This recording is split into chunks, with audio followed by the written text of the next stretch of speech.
Selamat berjumpa dalam layanan audio Sahabat Seperjalanan. Hari ini adalah hari Jumat 29 Mei 2026. Tema renungan saat teduh kita dengan judul Kesediaan Menyangkal Diri. Firman Tuhan terambil dalam Lukas 9 ayat yang ke-23.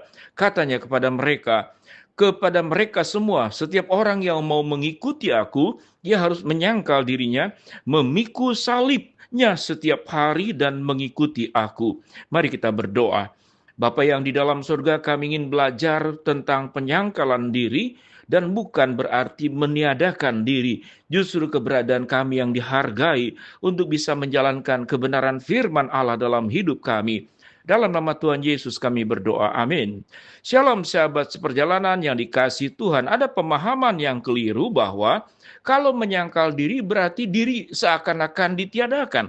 Lalu kita seperti robot yang digerakkan oleh kehendak tertentu, sama seperti dalam kemudian negara-negara yang sifatnya itu feodal, yang tirani.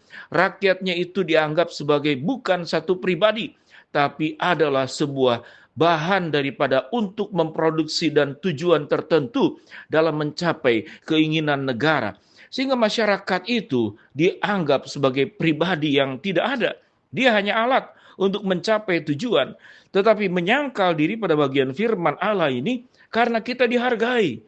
Kita tahu dengan jelas menyangkal diri bukan berarti meniadakan diri. Di dalam setiap firman Allah, bagaimana Allah menjadikan manusia itu sebagai gambar dan rupa Allah. Kita dianggap sebagai biji mata Allah. Dan Allah menuliskan namamu di telapak tangannya. Bahkan air mata kita pun itu ditampung dalam kirbatnya. Kita begitu spesial, bukan meniadakan, menyangkal diri, justru mengakui keberadaan diri yang diciptakan Allah sedemikian mulia. Sehingga pemahaman tentang menyangkal diri berbeda dengan sesuatu kehidupan di mana setiap diri kita masing-masing itu hanya menjadi alat, jadi robot untuk mencapai tujuan tertentu yang terjadi biasanya di negara-negara feodal, negara-negara tirani, yang di mana masyarakat itu dipakai sebagai tujuan untuk mencapai kehendak pimpinan tertinggi, rajanya ataupun penguasanya.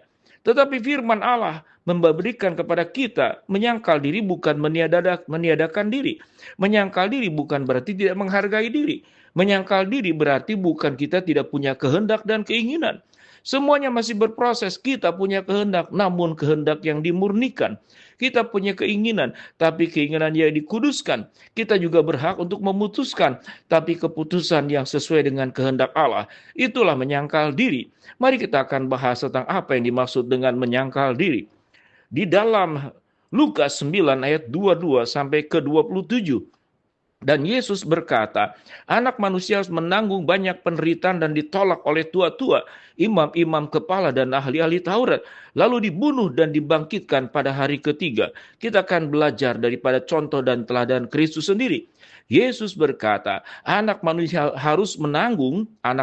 menanggung banyak penderitaan dan ditolak oleh tua-tua, imam-imam kepala dan ahli-ahli Taurat, lalu dibunuh dan dibangkitkan pada hari ketiga. Tentu ini penderitaan yang sangat luar biasa. Yesus menyangkal diri di dalam pemahaman.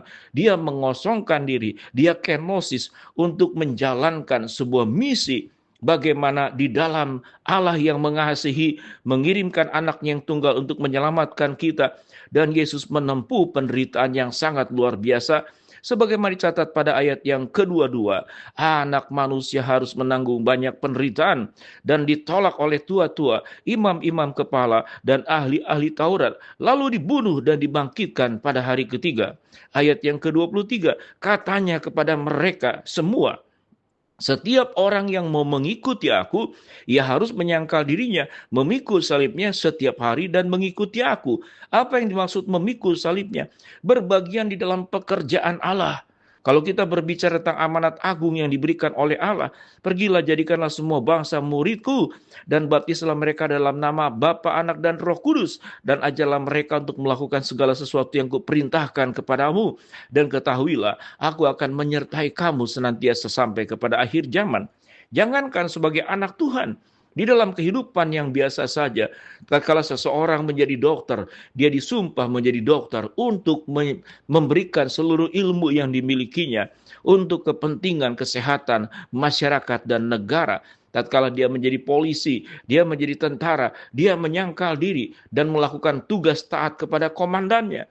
Di dalam sebuah komitmen kita bekerja di dalam sebuah perusahaan ataupun komunitas-komunitas lain, tentu ada visi misi, ada sesuatu kesepakatan yang dibuat, dan setiap anggotanya harus taat sepenuhnya kepada kesepakatan yang dibuat. Apalagi kita sebagai anak-anak Allah. Kata Yesus kepada mereka, setiap orang yang mau mengikuti aku, ia harus menyangkal dirinya, memikul salib dan mengikuti aku setiap hari. Ayat 24, karena barang siapa mau menyelamatkan nyawanya, ia akan kehilangan nyawanya. Tetapi barang siapa kehilangan nyawanya karena aku, ia akan menyelamatkannya. Kalau kita melihat pada ayat ke-24 berbicara, hidup tidak hanya berbicara untuk diri sendiri, tapi hidup harus menjadi berkat buat orang lain. Sehingga digambarkan pada ayat 24, barang siapa yang mau menyelamatkan nyawanya, ia akan kehilangan nyawanya. Dan barang siapa kehilangan nyawanya karena aku, ia akan menyelamatkannya. Sehingga hidup tidak hanya berbicara mendapatkan seluruh kebaikan-kebaikan Allah, anugerah, keselamatan, berkat. Tetapi kita dipanggil untuk menyatakan kebaikan Allah, keselamatan Allah, anugerah Allah kepada dunia ini. Dimulai dari lingkup yang terdekat, rumah tangga kita, orang-orang terdekat dengan kita. Tentu kita tidak seberapa dibanding oleh Tuhan Yesus waktu kita mengalami berbagai macam hal ketidakadilan, perlakuan yang tidak semestinya. Lalu kita dilakukan tindakan-tindakan yang merugikan kita. Karena Kristus sudah memberikan contoh, anak manusia harus menanggung banyak penderitaan dan ditolak oleh tua-tua, imam-imam kepala, dan ahli-ahli Taurat, lalu dibunuh dan dibangkitkan pada hari ketiga.